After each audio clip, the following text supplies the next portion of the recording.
ನಗರೀಕರಣವು ವೇಗವಾಗಿ ಬೆಳೆಯುತ್ತಿರುವ ವಿದ್ಯಮಾನಗಳಲ್ಲಿ ಒಂದಾಗಿದ್ದು, ಪ್ರತಿಶತಃ ಅರ್ಧದಷ್ಟು ಮಾನವ ಜನಸಂಖ್ಯೆಯು ನಗರಗಳಲ್ಲಿ ವಾಸಿಸುತ್ತಿರುವುದನ್ನು ನಾವು ಕಾಣಬಹುದು. ಭಾರತದಲ್ಲಿ ವೇಗವಾಗಿ ಬೆಳೆಯುತ್ತಿರುವ ನಗರಗಳಲ್ಲಿ ಬೆಂಗಳೂರು ನಗರವೂ ಸಹ ಒಂದಾಗಿದೆ. ಇದರಿಂದಾಗಿ ಕುಡಿಯುವ ನೀರಿನ ಸಮಸ್ಯೆ, ಸೂಕ್ತ ರೀತಿಯ ತ್ಯಾಜ್ಯ ವಿಲೇವಾರಿ, ಸಂಚಾರಿ ದಟ್ಟಣೆ, ಜನಸಂಖ್ಯೆ ಸ್ಫೋಟ, ಕೊಳೆಗೇರಿಗಳ ಸಮಸ್ಯೆ, ಅತಿಯಾದ ನಗರೀಕರಣ ಮತ್ತು ಇನ್ನು ಮುಂತಾದವನ್ನು ಎದುರಿಸುತ್ತಿದ್ದೇವೆ.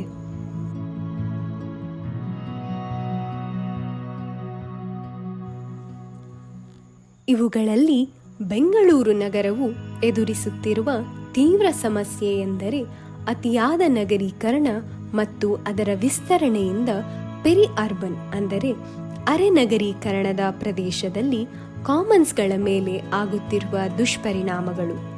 ಕಾಮನ್ಸ್ಗಳು ಎಂದರೇನು? ಕಾಮನ್ಸ್ಗೆ ಕನ್ನಡದಲ್ಲಿ ಪರ್ಯಾಪ್ತವಾದ ಪದ ಇಲ್ಲ.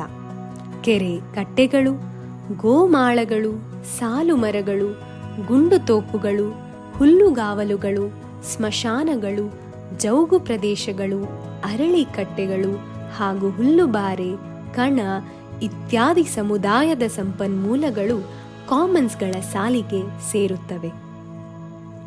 ಕಾಮನ್ಸ್ಗಳು ಪರಿಸರ ವ್ಯವಸ್ಥೆಯಲ್ಲಿ ಪ್ರಮುಖ ಪಾತ್ರವನ್ನು ವಹಿಸುತ್ತವೆ.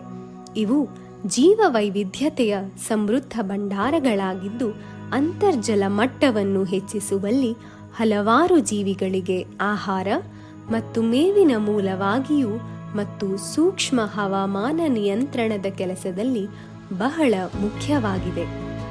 ಬೆಂಗಳೂರಿನ ದಕ್ಷಿಣ ಭಾಗದಲ್ಲಿನ ಕಾಮನ್ಸ್ಗಳು ಬನ್ನೇರುಘಟ್ಟ ರಾಷ್ಟ್ರೀಯ ಉದ್ಯಾನವನದ ಪಕ್ಕದಲ್ಲಿಯೇ ಇರುವ ಕಾರಣ ಉದ್ಯಾನವನದ ಮೇಲಿರುವ ಮಾನವ ಒತ್ತಡವನ್ನು ಕಡಿಮೆ ಮಾಡುತ್ತದೆ. ಹಲವಾರು ಬಡ ಜನರು ತಮ್ಮ ಜೀವನೋಪಾಯಕ್ಕಾಗಿ ಈ ಕಾಮನ್ಸ್ಗಳ ಮೇಲೆ ಹೆಚ್ಚು ಅವಲಂಬಿತರಾಗಿದ್ದಾರೆ.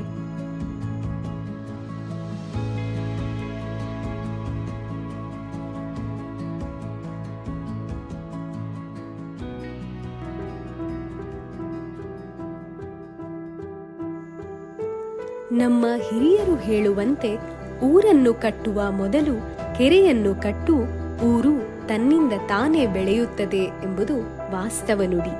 ಹಾಗಾಗಿಯೇ ಜಗತ್ತಿನ ಎಲ್ಲ ನಾಗರಿಕತೆಗಳು ನದಿಗಳ ಅಳಿವೆಗಳಲ್ಲಿ ಮತ್ತು ಕೆರೆ ಕಟ್ಟೆಗಳ ಪಕ್ಕದಲ್ಲಿ ಸ್ಥಾಪನೆಗೊಂಡಿರುವುದನ್ನು ನಾವು ನೋಡಿದ್ದೇವೆ.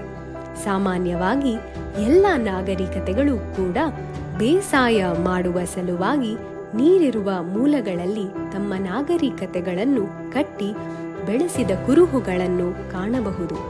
ಮನುಷ್ಯ ತನ್ನ ವಿಕಾಸದಲ್ಲಿ ವ್ಯವಸಾಯ ಮಾಡುವುದನ್ನು ಕಲಿಯುವುದರ ಜೊತೆಗೆ ನೀರಿಗಾಗಿ ಕಟ್ಟೆಯನ್ನು ಕಟ್ಟಿ ನೀರನ್ನು ಒಂದು ಕಡೆ ಸಂಗ್ರಹಿಸುವುದನ್ನು ಕಲಿತ. ಅದರ ಜೊತೆಯಲ್ಲಿಯೇ ತಮ್ಮ ದಿನನಿತ್ಯ ಬಳಕೆಯಲ್ಲಿ ಸಂಗ್ರಹಿಸಿದ ನೀರನ್ನು ಬಳಸುತ್ತಿದ್ದ. ಹೀಗಾಗಿ ಹಳ್ಳ ಕೊಳ್ಳಗಳಿಗೆ ಕಟ್ಟೆಗಳನ್ನು ಕಟ್ಟುವುದರ ಮೂಲಕ ಕೆರೆಗಳನ್ನು ನಿರ್ಮಿಸಿಕೊಂಡು ದಿನನಿತ್ಯ ಕುಡಿಯುವ ನೀರಿಗಾಗಿ, ಬಟ್ಟೆ ಒಗೆಯಲು, ಸ್ನಾನ ಮಾಡಲು, ಜಾನುವಾರು ತೊಳೆಯಲು ಮತ್ತು ಅವುಗಳಿಗೆ ನೀರು ಕುಡಿಸಲು ಕೆರೆಗೆ ಬರಬೇಕಿತ್ತು. ಅಂದರೆ ಹಿಂದೆ ಮನುಷ್ಯನ ಜೀವನದಲ್ಲಿ ಕೆರೆಗಳ ಪಾತ್ರ ಬಹುದೊಡ್ಡದಾಗಿತ್ತು.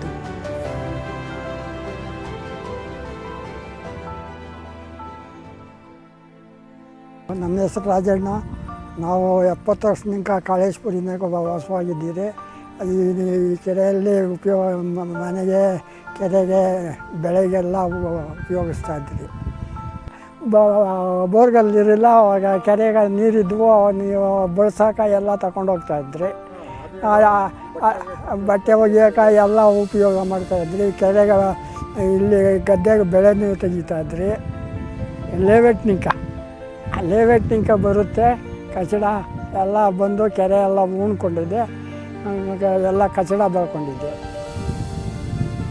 ಇದು ಆಗಿವೆ ಎಲ್ಲ ಕಚಡ ಎಲ್ಲ ಬಂದು ಕೆರೆ ಕೂತ್ಕೊಂಡಿದೆ. ನಗರೀಕರಣದ ಆಗ್ತಾ ಇರೋ ಹಾಗೆ ಕಾರ್ಖಾನೆಗಳು ಬರ್ತಾ ಇದೆ. ಆ ಪ್ರದೇಶದಿಂದ ಬರುತ್ತಾ ಇರುವಂಥ ಕಲುಷಿತ ನೀರು ಎಲ್ಲ ಕೆರೆಗಳಿಗೆ ಮತ್ತು ಕಟ್ಟೆಗಳಿಗೆ ಸೇರ್ತಾ ಇದೆ. ಈ ನೀರು ಅಲ್ಲಿ ಸೇರೋದ್ರಿಂದ ಅಲ್ಲಿರುವಂಥ ಜೈವ ವೈವಿಧ್ಯತೆ ನಾಶ ಆಗ್ತಾ ಇದೆ. ಇದೇ ನೀರು ಮುಂದೆ ಹೋಗಿ ಅರಣ್ಯಗಳ ಅಲ್ಲಿ ಹೋಗ್ತಾ ಇರೋಂಥ ಸ್ಟ್ರೀಮ್ಗಳಿಗೂ ಸೇರ್ತಾ ಇದೆ.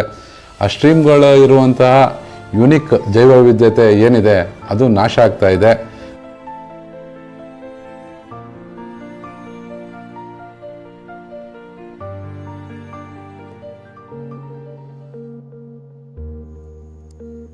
ಸಾಲು ಮರಗಳನ್ನು ಬೆಳೆಸುವ ಪದ್ಧತಿಯನ್ನು ಪುರಾತನ ಕಾಲದಿಂದಲೂ ನೋಡಬಹುದು. ನಮ್ಮ ದೇಶವನ್ನು ಆಳಿದ ಕೆಲ ರಾಜರ ಚರಿತ್ರೆಗಳನ್ನು ಓದಿದಾಗ ರಸ್ತೆ ಬದಿಯ ಸಾಲು ಮರಗಳ ಬಗ್ಗೆ ತುಂಬ ಹಳೆಯ ಚರಿತ್ರೆಯೇ ಇದೆ. ರಸ್ತೆ ಬದಿಗಳಲ್ಲಿ ಸಾಲು ಮರಗಳನ್ನು ಬೆಳೆಸುವ ಪದ್ಧತಿಯನ್ನು ಮೌರ್ಯ ಸಾಮ್ರಾಜ್ಯದ ದೊರೆ ಅಶೋಕ ಚಕ್ರವರ್ತಿಯ ಕಾಲವಾದ ಕ್ರಿಸ್ತಪೂರ್ವ 273ರಲ್ಲಿಯೇ ಕಾಣಬಹುದು. 1990ರ ನಂತರ ಕಾಲಘಟ್ಟದಲ್ಲಿ ಬೆಂಗಳೂರಿಗೆ ಸೇರುವಂತಹ ಮುಖ್ಯ ರಸ್ತೆಗಳ ಬದಿಗಳಲ್ಲಿ ಸಾವಿರಾರು ಬೃಹದಾಕಾರದಲ್ಲಿ ಆವರಿಸಿದ ಮರಗಳ ನಡುವೆ ಓಡಾಡಿರುವುದು ಹಲವರಿಗೆ ಇಂದಿಗೂ ಕೂಡ ನೆನಪಿನಲ್ಲಿ ಹಚ್ಚ ಹಸಿರಾಗಿರುತ್ತದೆ. ಈ ಸಾಲು ಮರಗಳು ನೆರಳನ್ನು, ಮಾನವನು ಉಸಿರಾಡಲು ಶುದ್ಧ ಗಾಳಿಯನ್ನು ಮಾತ್ರ ನೀಡದೆ ಹಲವಾರು ಸಣ್ಣ ವ್ಯಾಪಾರಿಗಳಿಗೆ ಜೀವನವನ್ನು ಕಟ್ಟಿಕೊಳ್ಳುವ ನೆರವನ್ನು ಮತ್ತು ಹಲವಾರು ಜೀವಿಗಳಿಗೆ ಆಶ್ರಯವನ್ನು ನೀಡುತ್ತದೆ.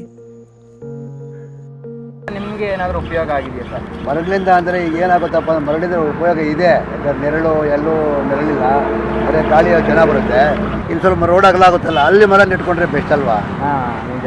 ಅದೇ ಮತ್ತು ಇನ್ನೊಂದು ಮರಗಳು ನಮಗೆ ತುಂಬ ಉಪಯೋಗ. ಯಾಕಂದರೆ ನಮಗೆ ಉಸಿರಾಡಲಿಕ್ಕೆ ಗಾಳಿ ಕೊಡ್ತಾ ಇದ್ದಾವೆ, ನೆರಳು ಕೊಡ್ತಾ ಇದ್ದಾವೆ. ಎಷ್ಟೊಂದು ಉಪಯೋಗ. ಸೌದೆ ಅದು ಎಲ್ಲದಕ್ಕೂ ಉಪಯೋಗ ಇದೆ ಮರ. ಹಾಗಾಗಿ ಅಂತೂ ಈಗ ಒಂದು ಮರ ಕಡಿದ್ರೆ, ಈಗ PWD ಅವರೇ ಕಡಿತಾರೆ ಅಂದ್ಕೊಳ್ಳಿ, ಅವ್ರ ಆಲ್ಟರ್ನೇಟಿವ್ ಏನು ಮಾಡ್ಬೋದು? ಆ ಮರ ಕಡ್ದವ್ರು ಏನು ಮರ ಕಡಿದ ಮೇಲೆ ಅದೇ ಮರದ ಬಂದು ಇನ್ನೊಂದು ಮರ ಅದು ಬೆಳೆಯೋಂಗೆ ಮಾಡಬೇಕು. ಅವರು ಬೆಳೆಯೋಂಗೆ ಮಾಡಿದ್ರೆ ಅದೇನಾಗ್ತಾರೆ, ಇವಾಗ ಚಿಕ್ಕ ಮರ ಇನ್ನೊಂದು 10 ವರ್ಷ ಹೋಗಿ ದೊಡ್ಡ ಮರ ಆಗ್ಬಿಡುತ್ತೆ. ಅದು ಅವಾಗ ಗಾಳಿ ವಾತಾವರಣ ಎಲ್ಲ ಕ್ಲೀನಾಗಿ ಬರುತ್ತೆ. ಇಲ್ಲಾಂದರೆ ಈ ಪರಿಸರ ಎಲ್ಲ ಕೆಟ್ಟೋಗ್ಬಿಟ್ಟು ಎಲ್ಲ ಉಸಿರಾಡೋಕ್ಕೆ ಈಗ ನಮಗೆ ಆಕ್ಸಿಜನ್ ಸಿಗೋಲ್ಲ. ಆ ಥರ ಆಗ್ಬಿಟ್ಟು ಆಗ್ತದೆ. ಮರ ಕಡಿಯೋದ್ರ ತಪ್ಪು. ಯಾಕಂದರೆ ಅದು ನಮಗೀಗ ಒಳ್ಳೆ ಗಾಳಿ ಸಿಗ್ತಾಯಿಲ್ಲ, ಬೆಂಗಳೂರು ಸರೌಂಡಿಂಗ್ ಸಿಗ್ತಾಯಿಲ್ಲ. ಈಗ ಈ ಮರ ಇರೋದ್ರಿಂದ ನಮಗೆ ಇವಾಗ ಇಲ್ಲಿ 30 ವರ್ಷದಿಂದ ಒಳ್ಳೆ ಡೀಸೆಂಟ್ ಆಗಿದೆ, ಒಳ್ಳೆ ಗಾಳಿ ಸಿಗ್ತದೆ. ಆ ಮರ ಬದಲು ಇವಾಗ ಆ ಮರ ಕಡ್ದಿದ್ವಿ ಅಂದರೆ ಆ ಮರ ಬದಲು ಇನ್ನೊಂದು ಮರ ಎಬ್ಬಿಸ್ಬೇಕು.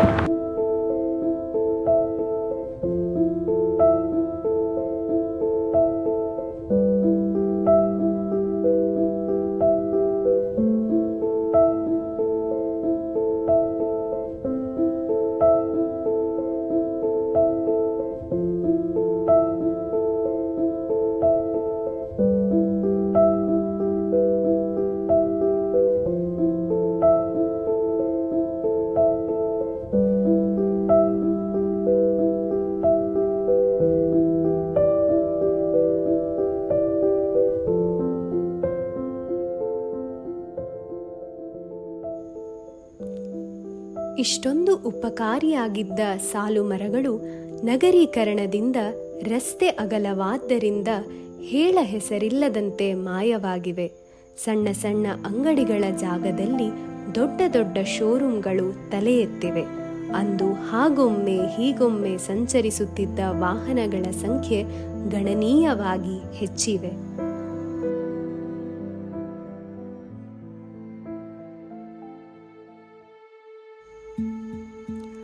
ಗೋಮಾಳ ಎಂದರೆ ಹಳ್ಳಿಯ ಅಕ್ಕಪಕ್ಕದಲ್ಲಿ ದನಕರುಗಳಿಗೆ ಮೇಯಲು ಮೀಸಲಿಟ್ಟಿರುವ ಸರಕಾರದ ಭೂಮಿ.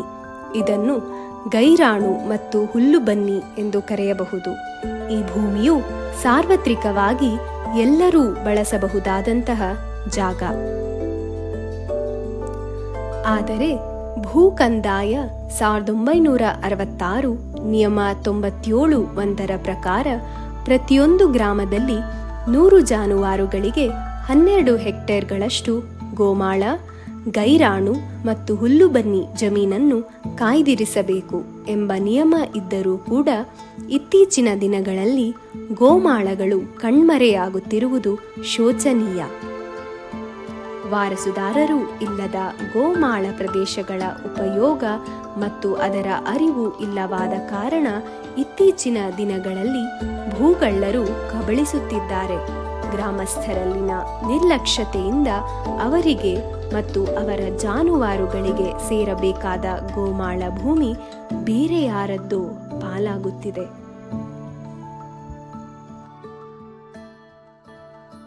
ಹಿಂದಿನಿಂದಲೂ ರೈತರು ತಮ್ಮ ಸಾಕು ಪ್ರಾಣಿಗಳನ್ನು ಮೇಯಿಸಲು ಗೋಮಾಳದ ಮೇಲೆ ಅವಲಂಬಿತರಾಗಿದ್ದರು. ಅದೇ ರೀತಿ ತಮಗೆ ಬೇಕಾದಂಥ ಕೃಷಿ ಉಪಕರಣಗಳನ್ನ ತರೋದಕ್ಕೂ ಕೂಡ ಗೋಮಾಳದ ಮೇಲೆ ಆಗಿದ್ದರು. ಈಗ ಏನಾಗ್ತಾ ಇದೆ ಅಂದರೆ ಗೋಮಾಳ ಇಲ್ದಲೇ ಕಣ್ಮರೆ ಆಗ್ತಾ ಇರೋದ್ರಿಂದ ಆ ಪ್ರೆಷರ್ ಎಲ್ಲ ಅರಣ್ಯ ಪ್ರದೇಶಗಳ ಮೇಲೆ ಶಿಫ್ಟ್ ಆಗ್ತಾ ಇದೆ. ಇದರಿಂದ ಮಾನವ ಮತ್ತು ಪ್ರಾಣಿ ಸಂಘರ್ಷ ಕೂಡ ಹೆಚ್ಚಾಗ್ತಾ ಇದೆ. ಗುಂಡುತೋಪು ಎಂಬುದು ಒಂದು ಸಾರ್ವಜನಿಕವಾದ ಜಾಗ. ಮುಖ್ಯವಾಗಿ ಅಲ್ಲಿ ಗ್ರಾಮದ ಎಲ್ಲ ಜಾನುವಾರುಗಳನ್ನು ಮೇಯಿಸುವ ಪ್ರದೇಶವಾಗಿದ್ದು, ಈ ಜಾಗದಲ್ಲಿ ತುಂಬ ಹಳೆಯದಾದಂತಹ ಮಾವು, ನೇರಳೆ, ಹುಣಸೆ, ಹತ್ತಿ, ಆಲ ಮುಂತಾದ ದೊಡ್ಡ ಮರಗಳನ್ನು ಕಾಣಬಹುದು. ಸಾಮಾನ್ಯವಾಗಿ ಹಳ್ಳಿಗಳ ಸಮೀಪ ನೆರಳು, ನೀರು, ಹಣ್ಣು, ಜಾನುವಾರುಗಳಿಗೆ ಮೇವು ಮುಂತಾದವುಗಳು ಸಿಗಲೆಂದು ಹೈದರಾಲಿಯು ಸುಮಾರು 250 ವರ್ಷಗಳ ಹಿಂದೆ ಈ ಗುಂಡುತೋಪುಗಳ ನಿರ್ಮಾಣ ಮಾಡಿರುವುದನ್ನು ಇತಿಹಾಸದಲ್ಲಿ ನಾವು ಗಮನಿಸಬಹುದು. ಈಗಲೂ ಸಹ ಗುಂಡುತೋಪುಗಳಲ್ಲಿನ ಮರಗಳ ಗಾತ್ರ ನೋಡಿದರೆ 200-300 ವರ್ಷಗಳ ಹಳೆಯ ಮರಗಳೆಂದು ಸುಲಭವಾಗಿ ಅಂದಾಜಿಸಬಹುದಾಗಿದೆ. ಆದರೆ ನಗರೀಕರಣದ ಕಾರಣದಿಂದಾಗಿ ಈ ತೋಪುಗಳು ಕಾಂಕ್ರೀಟ್ ಕಟ್ಟಡಗಳಾಗಿ ಮಾರ್ಪಾಡಾಗಿ ಇದರಿಂದ ದೊರೆಯುತ್ತಿದ್ದ ಪ್ರಯೋಜನಗಳು ಸಾಕಷ್ಟು ಕ್ಷೀಣಿಸಿವೆ.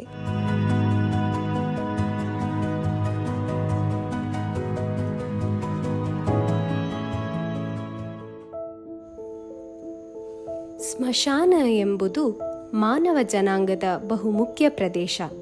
ಸತ್ತ ಮನುಷ್ಯನ ಶವಗಳನ್ನು ಸಮಾಧಿ ಮಾಡುವ ಅಥವಾ ಭೂಮಿಯನ್ನು ಅಗೆದು ಅದರ ಒಳಗೆ ಆತನನ್ನು ಇಡುವ ಒಂದು ಕ್ರಿಯೆ ನಡೆಸುವ ಜಾಗಕ್ಕೆ ಸ್ಮಶಾನ ಎಂದು ಕರೆಯುತ್ತೇವೆ. ಪುರಾತತ್ವಶಾಸ್ತ್ರದ ಆಧಾರದ ಮೇಲೆ ಉತ್ಖನನ ಮಾಡಿದ 1,30,000 ವರ್ಷಗಳ ಹಿಂದಿನ ನಿಯಾಂಡರ್ತಲ್ ಸಮಾಧಿಗಳನ್ನು ಪತ್ತೆ ಹಚ್ಚಿರುವ ವರದಿಗಳು ಕೂಡ ಇವೆ.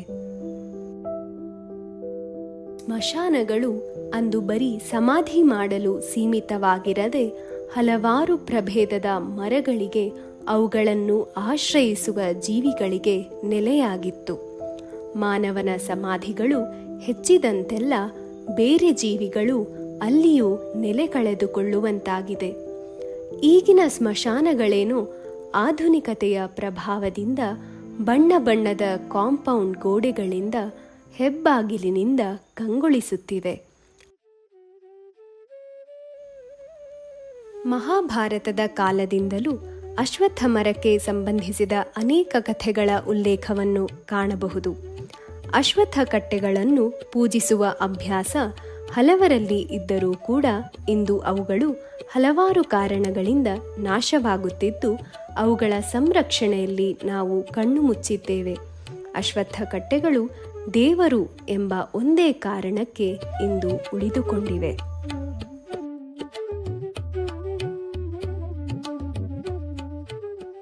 ಬೆಂಗಳೂರು ಹೊರವಲಯದ ಕಾಮನ್ಸ್ಗಳು ಸಾಮುದಾಯಿಕ ಜೀವ ಸಂಸ್ಕೃತಿ ನೆಲೆಗಳು, ಸ್ಥಿತಿಗತಿ ಮತ್ತು ಸಂರಕ್ಷಣೆ. ಈ ಒಂದು ಪ್ರಾಜೆಕ್ಟನ್ನು ನಾವು ಸುಮಾರು 1 ವರ್ಷಗಳಿಂದ ಮಾಡ್ಕೊಬರ್ತಾ ಇದ್ದೀವಿ. In association with Bengaluru sustainability forum, national centre for biological sciences Bengaluru ಮತ್ತು in association with Ramakrishna mission Shivanahalli. ಈ ಒಂದು ಪ್ರಾಜೆಕ್ಟನ್ನು ನಾವು ಬೆಂಗಳೂರು ಅರೆನಗರೀಕರಣ ಪ್ರದೇಶದಲ್ಲಿ ಮಾಡ್ತಿದ್ದೀವಿ. ಸೊ ಈ ಅರೆನಗರೀಕರಣ ಪ್ರದೇಶದಲ್ಲಿ ಕಂಡು ಬರ್ತಕ್ಕಂತಹ ಮಂಟಪ ಗ್ರಾಮ ಪಂಚಾಯಿತಿ ಮತ್ತು ರಾಗಿಹಳ್ಳಿ ಗ್ರಾಮ ಪಂಚಾಯಿತಿನ ಈ 2 ಪ್ರದೇಶಗಳನ್ನ ನಾವು ಆಯ್ಕೆ ಮಾಡ್ಕೊಂಡಿದ್ದೀವಿ. ಏನು ನಮ್ಮ ಈ ಕಾಮನ್ಸ್ಗಳ ಬಗ್ಗೆ ಪ್ರಾಜೆಕ್ಟ್ ಇದೆ. ಈ ಪ್ರಾಜೆಕ್ಟಲ್ಲಿ ನಾವು ಗೋಮಾಳ ಭೂಮಿ, ಸ್ಮಶಾನಗಳು, ಕೆರೆಗಳು ಮತ್ತು ಗುಂಡುತೋಪುಗಳನ್ನು ಐಡೆಂಟಿಫೈ ಮಾಡಿ 2003ರಿಂದ 2023ವರೆಗಿನ ಉಪಗ್ರಹ ಚಿತ್ರಗಳ ಸಹಾಯದಿಂದ ನಾವು ಅನಲೈಸ್ ಮಾಡಿ ನೋಡಿದಾಗ ಕಾಮನ್ಸ್ಗಳಲ್ಲಿ ಬಹಳಷ್ಟು ಬದಲಾವಣೆಗಳಾಗ್ತಿರೋದನ್ನು ನಾವು ಕಾಣ್ತೀವಿ. ಸೊ ಇಂತಹ ಕಾಮನ್ಸ್ಗಳಲ್ಲಿ ಅಗ್ರಿಕಲ್ಚರ್ ಲ್ಯಾಂಡ್ಸು ಮತ್ತು ಅರ್ಬನ್ ಡೆವಲಪ್ಮೆಂಟ್ ಆಗ್ತಿರೋದನ್ನು ನಾವು ಕಾಣಬಾರ್ದು. ಸೊ ಆದರೆ ನಮ್ಮ ಈ ಉಪಗ್ರಹಗಳ ಸಹಾಯದ ಚಿತ್ರಗಳನ್ನು ನೋಡಿದವಾಗ ಬಹಳಷ್ಟು ಜಾಗಗಳಲ್ಲಿ ಈ ಅಗ್ರಿಕಲ್ಚರ್ ಲ್ಯಾಂಡ್ಸು ಮತ್ತು ಅರ್ಬನ್ ಏರಿಯಾ ಆಗ್ತಿರೋದು ನಾವು ಕಾಣ್ಬೋದು. ಮತ್ತು ಅದೇ ರೀತಿ ಗ್ರಾಸ್ ಲ್ಯಾಂಡ್ಗಳು ಕಡಿಮೆ ಆಗ್ತಾ ಇದೆ ಕಾಮನ್ಸ್ಗಳಲ್ಲಿ. ಆ್ಯಕ್ಚುಲಿ ಗ್ರಾಸ್ ಲ್ಯಾಂಡ್ಗಳು ಕಾಮನ್ಸಲ್ಲಿ ಹಾಗೇ ಇರಬೇಕು, ಆದರೆ ಕಡಿಮೆ ಆಗ್ತಾ ಇದೆ. ಅಂದರೆ ಆ ಜಾಗಗಳಲ್ಲಿ ನಾವು ಇತ್ತೀಚೆಗೆ ಪರಿಸರ ಕಾಳಜಿ ಈ ಥರ ಒಂದು ಟ್ರೆಂಡ್ ಶುರುವಾಗಿರೋದ್ರಿಂದ ಗ್ರಾಸ್ ಲ್ಯಾಂಡ್ಗಳು ಇರೋ ಜಾಗದಲ್ಲಿ ವೆಜಿಟೇಷನ್ ಕವರು ಸ್ವಲ್ಪ ಇಂಪ್ರೂವ್ ಆಗ್ತಾ ಇರೋದು ಕೂಡ ಕಂಡು ಬಂದಿದೆ. ಸೊ ಹಾಗಾಗಿ ಎಲ್ಲಿ ನಾವು ಏನು ಮಾಡಬೇಕು ಅನ್ನೋದನ್ನು ಮನವರಿಕೆ ಇಲ್ಲದೆ ಮಾಡಿದಾಗ ಸೊ ಈ ರೀತಿ ರಿಸಲ್ಟ್ಸು ನಮಗೆ ಸಿಗುತ್ತೆ. ಈ ಅವೇರ್ನೆಸ್ ಎಲ್ಲರಿಗೂ ಬರಬೇಕು. ಹಾಗಾಗಿ ನಾವು ಶಾಲೆಗಳಲ್ಲಿ ಯುವಕರಿಗೆ ಮತ್ತು ಕೆಲವು ಸಮುದಾಯಗಳಿಗೆ ಎಲ್ಲರಿಗೂ ನಾವು ಮುಟ್ಟಿಸೋದು ಪ್ರಯತ್ನ ಈ ಒಂದು ಕಾಮನ್ಸ್ಗಳ ಉಳಿವು ಈ ಪ್ರಾಜೆಕ್ಟ್ನಲ್ಲಿ ನಾವು ಬಹಳಷ್ಟು ಕೆಲಸಗಳನ್ನು ಮಾಡ್ತಿದ್ದೀವಿ. ನಗರೀಕರಣದಿಂದ ಈ ಪ್ರದೇಶಗಳ ಮೇಲಿನ ಒತ್ತಡವು ದ್ವಿಗುಣಗೊಳ್ಳುತ್ತಲೇ ಇವೆ. ಈಗಲೂ ನಾವು ನಮ್ಮ ಆಸ್ತಿಗಳಾದ ಕಾಮನ್ಸ್ಗಳನ್ನು ನಮಗಾಗಿ ಉಳಿಸಿಕೊಳ್ಳದಿದ್ದರೆ ಹಲವಾರು ಸಮಸ್ಯೆಗಳಿಗೆ ನಾವೇ ನಾಂದಿ ಹಾಡಿದಂತೆ ಆಗುತ್ತದೆ ಅಲ್ಲವೇ?